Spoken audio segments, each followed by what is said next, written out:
What a fantastic conversation before this. Apologies to keep you waiting, ladies and gentlemen.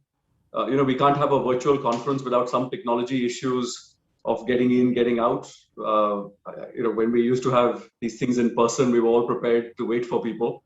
I think we need to get used to that once again. There's also the convenience of these conferences. Of course, got the pleasure and privilege to welcome Deepak Gupta. Deepak, of course, requires no introduction.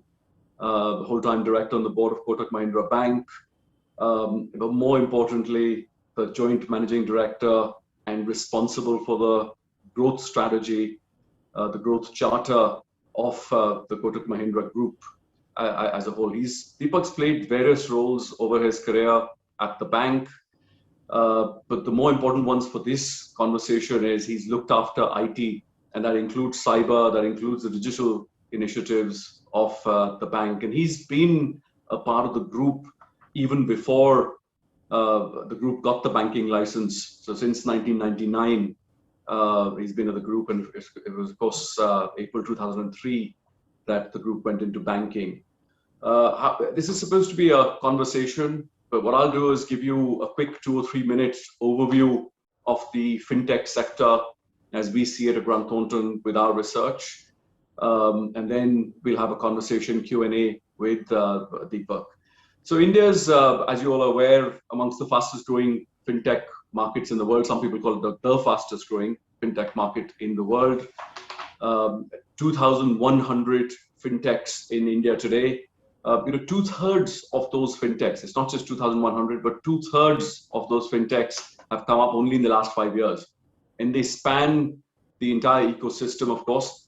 But payment, lending, and wealth dominate the numbers. 400 plus payment fintechs, 360 plus lending fintechs, and 300 approximately of these 2,100 are wealth fintechs. And of course, then you have insurance and the like. The Indian fintech market is already valued in excess of $30 billion. And some people say it'll touch near 100 billion by 2025. You can imagine what that 3x plus opportunity has in store for all of us if we want to play in it. The CAGR of over 22%. Digital payment transactions grew at a CAGR of 50% between FY18 and 20, and of course the pandemic's only accelerated that trend. And India's seen over 10 billion in fintech funding in the last 5 years. Of course, fintechs offer a very high level of customer convenience and engagement, whilst traditional BFSI players, and I'm sure Deepak will have a view on this, were more product-led, whilst fintech players are much more service-led. Now the lines are blurring between both the segments. The traditional behemoths and the new age fintechs are both becoming more service-led, with products being subsumed within services. Of course, the key growth drivers for those numbers that I talked about are both demand side and supply side. On the demand side, of course, the population, the demographics of that population, the low penetration, rising incomes, changing saving and spending patterns are all contributing to demand side drivers for that fintech change. And on the supply side, of course, the increasing penetration of e-commerce, the India Stack being an enabler, the investment ecosystem, the vibrant venture capital and angel ecosystem that's shaping up in our country, the huge human resource pool that we are familiar with, are all on the supply side fueling that fire. And if we look at the numbers of the 91 crore, 910 million adults in the country, 71 crore are banked out of that 91 crore. 51 crores of that are still considered underbanked of that 71 crore. So either they are inactive, underserved, or both. And a further 21 crores, that's still 210 million adults are unbanked but have a cell phone. 210 million, and that's the equivalent to the adult population of the USA. So I can go into a lot more detail around fintech valuations and are they reasonable or not. Of course, the multiple rounds of funding that various fintechs have raised, and we've been involved in many of those transactions. I think we've got to get into this conversation with Deepak, and hopefully that sets the context of how the opportunity for transformation and the opportunity for innovation, and therefore the opportunities and the risks to disrupt are far higher today than at any other time. How are you responding to this at Kotak, Deepak, and your opening comments? Sure. Thanks, Vishesh. It is a dilemma, okay? And it's the traditional, what we call incumbent's dilemma. Yeah? Or jokingly, as Gerard has called it, incumbent's curse. You have a business which is running, which is throwing up cash. Yeah, it is within quotes, seemingly doing pretty well. Yeah. How do you think about the 2,100 all around you, which are gnawing away bits and pieces of what you have, not seemingly making a reasonable dent anywhere. So you are pretty comfortable, ensconced in your air-conditioned office and saying nothing is going to happen. Yeah. So it's sort of been traditionally a frog in a well type of proposition. Yeah. The water all around you is increasing in temperature. You think that nothing much is going to happen. You are, like you said, behemoth, and no one can trouble you. But boom, then one fine day, something just disrupts. Yeah. And that's the position, I would say, up until about 4 years back. Yeah. So I don't think anyone of us, seriously looked at any of these as within quotes threats. I think the first big change really happened in and around the demonetization phase, when suddenly for the fintech world you saw a huge opportunity for converting cash transaction into non-cash transaction, and that's where the flowering of what I call the payments piece and the digital piece really started. The retail stack, the retail digital stack was available even a couple of years before that. But that's when it really sort of took shape and got its foundation in bearing. I think again thereafter for 1 or 2 years, nothing much happened because the country was going through its financial issues really. A lot of the financial services to stop you there, but I'm getting news from the organizers. There's some disturbance behind you. Okay. Stop now. So when you speak, there's sort of sound of water or waves almost. You talked about that water around you. Okay. So I was just saying that for a couple of years, nothing really happened. And then again, COVID happened. And again, it was a second wake-up call for all of us. It's very difficult, you see, for an incumbent to tread the path of innovation. Yeah, an incumbent typically tends to take what I call an incremental path to innovation. Yeah, but disruption doesn't happen incrementally. Yeah, disruption happens so-called radically or in step function, and that's something very difficult to come to terms with.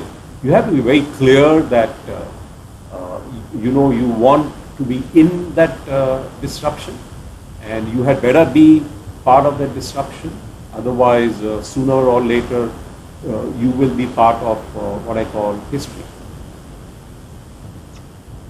Absolutely, and as you said, the pandemic and demonetization have accelerated the digitization trends across industries, certainly across our BFSI industry. And as per the RBI Digital Payments Index, digital transactions have been growing leaps and bounds. This audience doesn't need those stats, but I'll give you those anyway. And as per the central bank, that index, which had a base of 100 in March 2018, stood at 270 in March 21, 207 in March 2020, and 153 in March 2019. Right? 153 to 207 to 270, and back in March 18, only 100 being. And it's probably close to 350 now. Close to 350 now. That's those are About numbers 6 I months' hear. time, yes. And just building on that further, what do you think is the role of the India Stack ecosystem in helping accelerate the innovation opportunities within the Indian BFSI ecosystem? I How think important role is very significant, very significant. Why I say that really is, and if you compare in this period, really what happened in China and what's happening in India. You see, China, you saw the growth of 2 or 3 digital behemoths, yeah, because each of them sort of over a period of time created closed user groups of their own.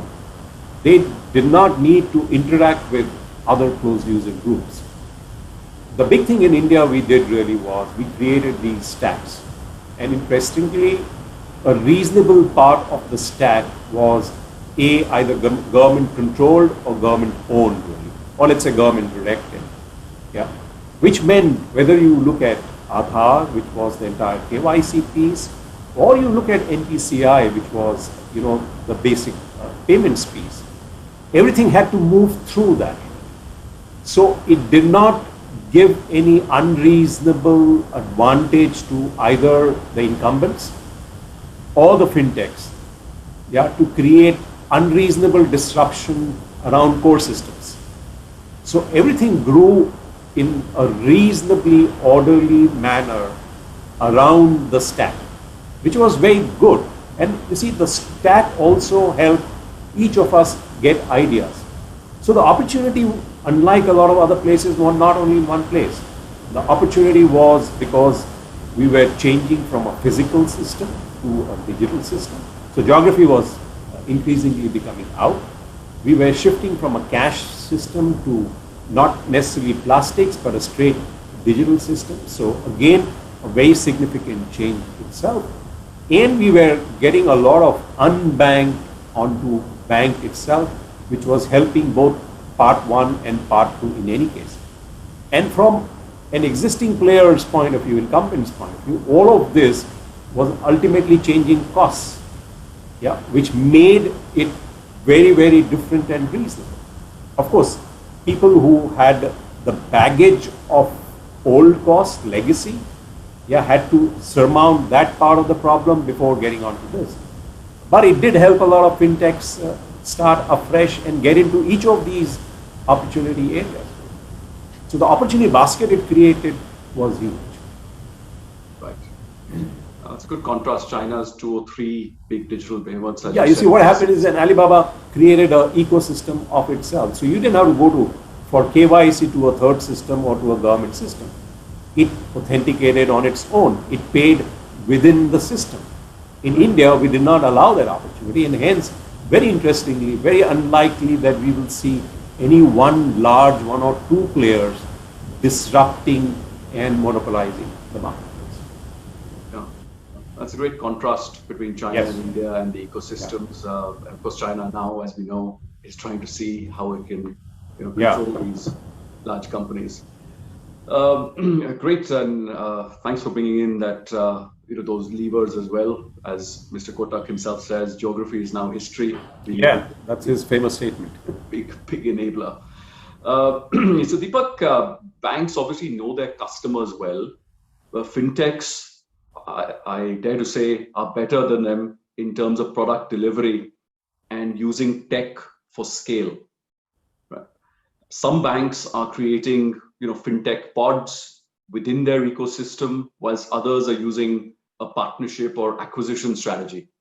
There's 116 deals worth 1.8 billion of investment that happened in 2020 versus 120 worth 2.9 billion. So 1.8 versus 2.9 billion dollars in only the first 8 months of this year.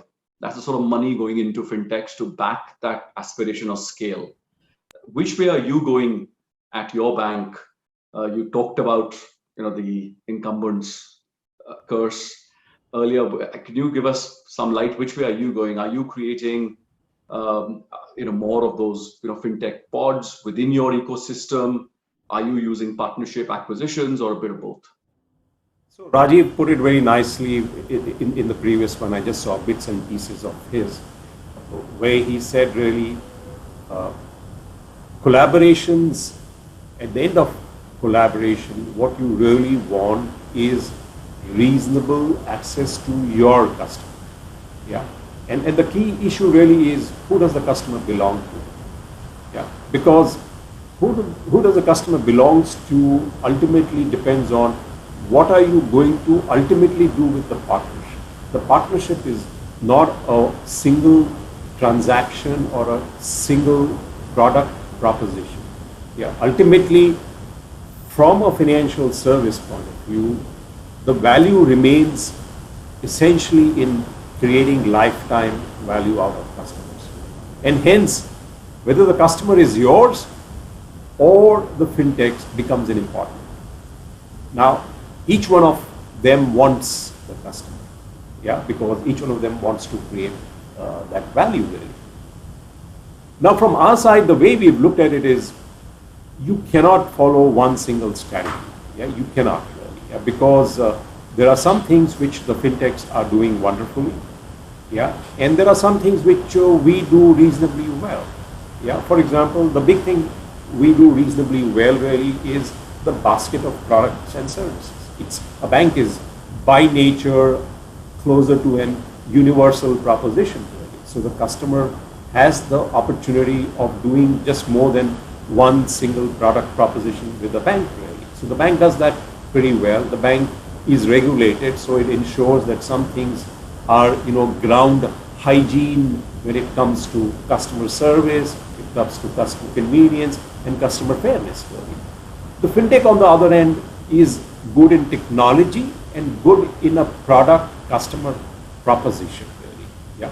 And you have to have best of both of them.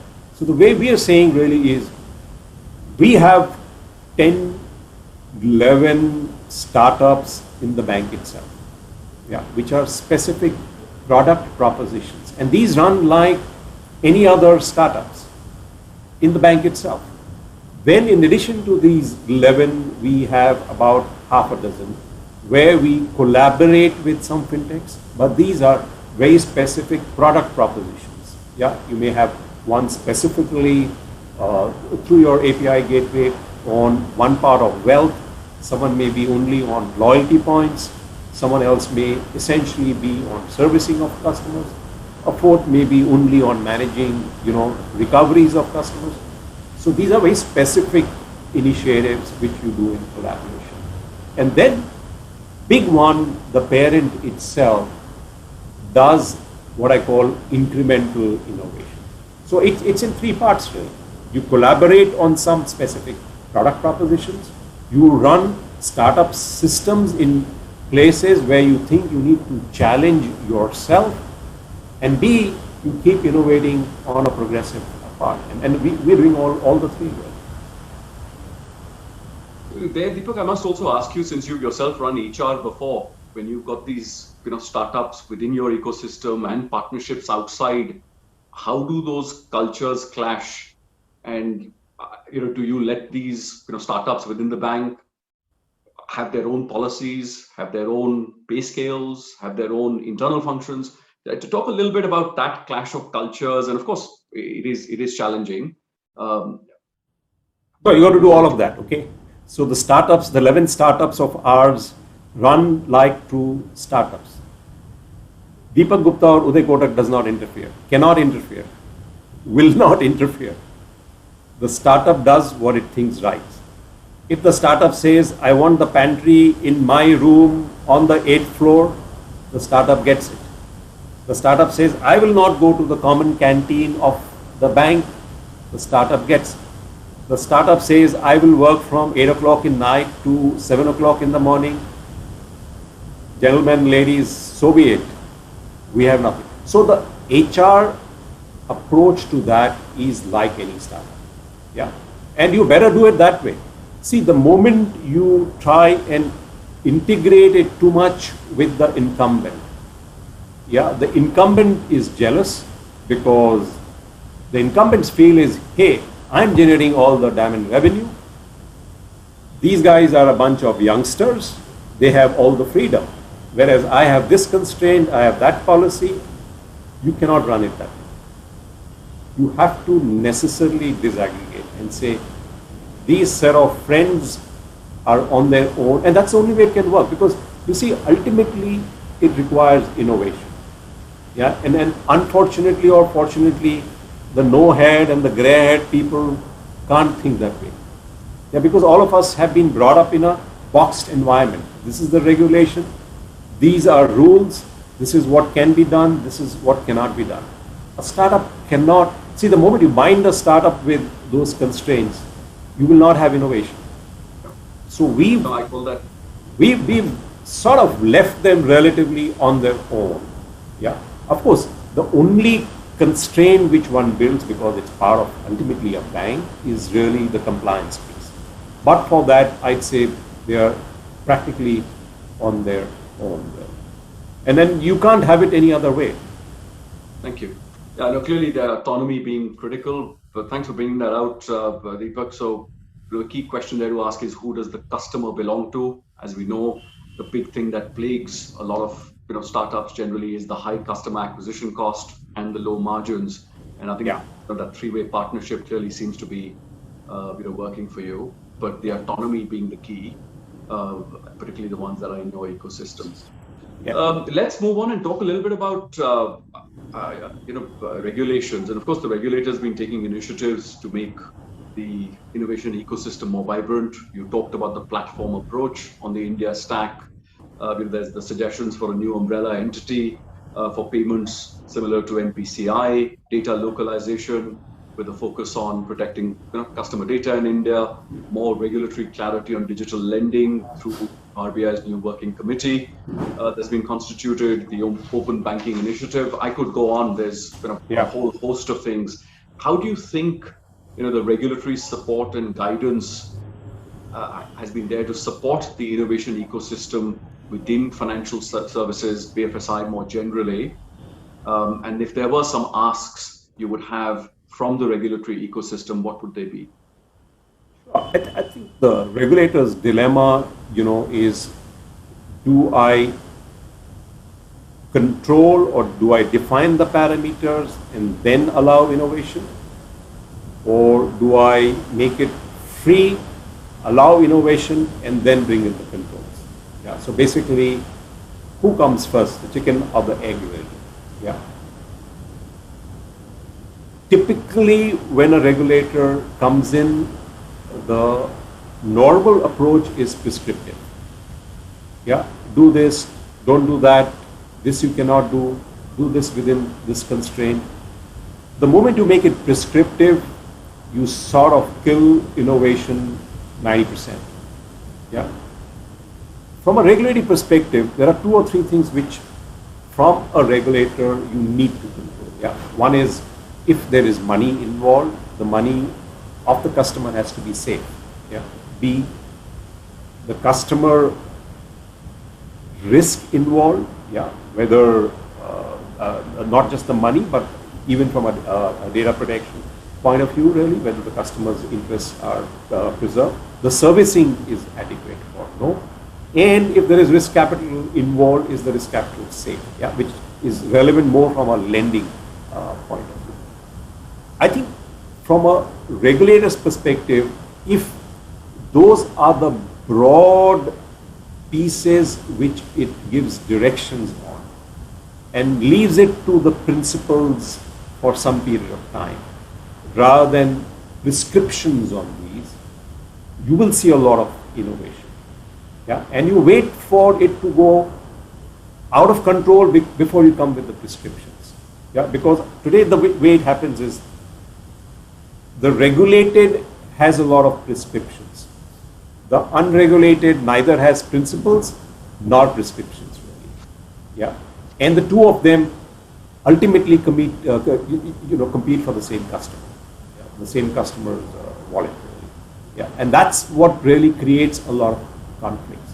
I don't think there is a problem from the regulator's sense in terms of allowing flexibility of infrastructure. All of those things which you mentioned. And regulator is not just RBI; it is RBI, SEBI, IRDA, including the government in some of these. I think from an infrastructure point of view, the regulators have allowed reasonable flexibility.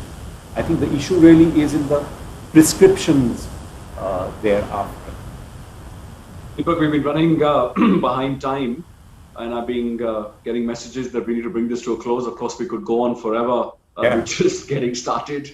But thank you very much for setting that context. I'm sure there'll be other panels that will dwell on these themes. You talked about the incumbent's curse at the beginning, the acceleration that demonetization, the pandemic, and of course the enabling infrastructure like the India Stack have created. And of course you contrasted that with China, where there's 2 or 3 large behemoths who've led that ecosystem with everything within them versus the platform being an enabler for everybody. You talked about the culture and how you've got to give the autonomy to startups and look at this on multiple levers if that partnership has to work. And particularly the important thing there to note that partnership is not for a single transaction. You'd like to do serve your customer for many things again and again. You talked about the regulator's dilemma and really how prescriptive regulation, what people call rules-based regulation versus principles-based, clearly the latter is the way to go. The former rules-based is not going to be an enabler for innovation. Deepak, thank you very much for making time for us this morning. Ladies and gentlemen, I wish you the very best for the rest of this. Thank you, Vishesh. Thank you, Deepak.